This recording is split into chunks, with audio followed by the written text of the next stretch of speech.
this is klniharika, counselling psychologist and founder of 4 Steps Up. You are watching part 8 of video series on parenting mistakes. Anything that makes a child feel worthless is a parenting mistake. So in this video, I am going to talk about emotional invalidation in the context of parenting, because emotional invalidation happens everywhere. But here I will be talking only about the emotional invalidation done by parents. So imagine I have a child, and child came to me and said, I lost my pencil, I am feeling sad, when he was very young.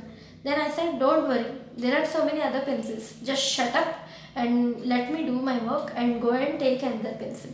And my child came to me and said, after growing up a little, said, my friends are teasing me at school. So I will say, these things are very common. Even I faced such things, many people face. So don't worry, don't think about it, try to forget it.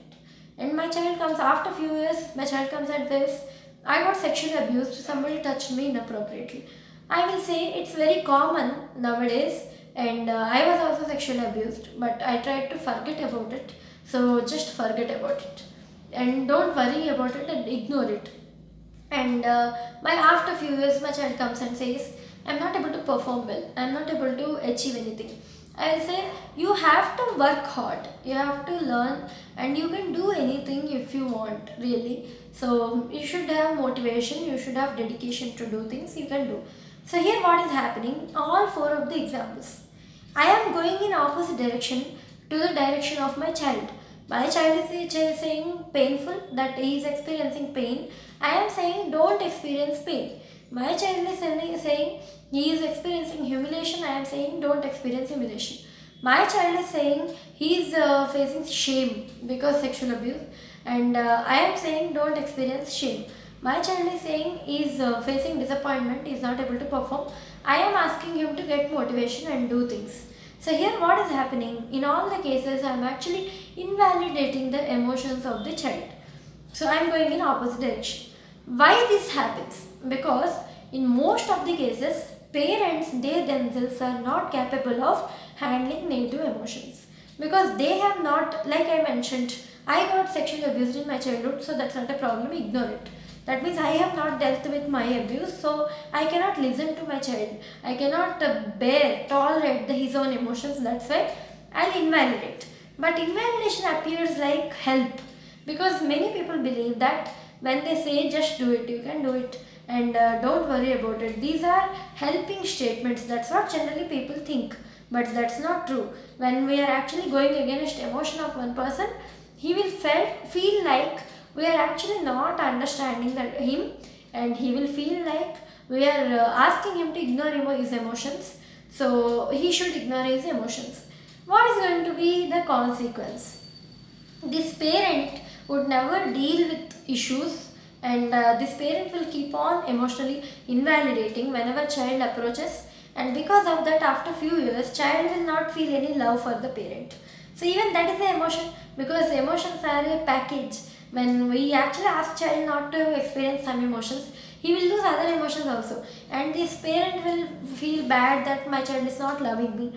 He is not loving because my child is not loving me because I myself asked him not to feel anything. From the childhood, I had been training my child not to feel anything. So this is one consequence, that child will lose all the emotions, and he will also lose a part of himself, because emotions are part of himself.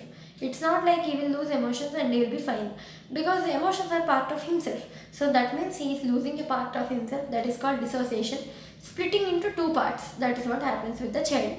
And parent will be disappointed with the emotional bonding and reactions of the child towards parent. And parent also will feel bad about why child is not feeling about some things, why child is not happy, why child is very numb. And secondly, parent will continue suffering from his own issues, her own issues.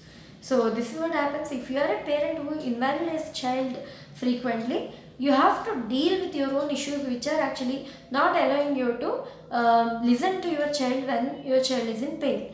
Maybe if you are an anxious person, you cannot listen to negative episodes, and your child is facing a danger, you can't hear about it if you are anxious. Like that, what are your own vulnerabilities which are stopping you from listening to your child and not connecting to his or her emotion, and you have to deal with it. And secondly, if you are a child who faced this kind of situation from the childhood, if you were the one who lost your emotions, then you have to gain back your emotions. You can seek help for that, or maybe you can try on your own. You have to gain back your own emotions and you have to reconnect to your negative emotions. So I will be making more videos on different topics. If you want to watch, subscribe to my channel so that you will get all the notifications, and also follow me on social media platforms so that you will get updates. And thank you for watching.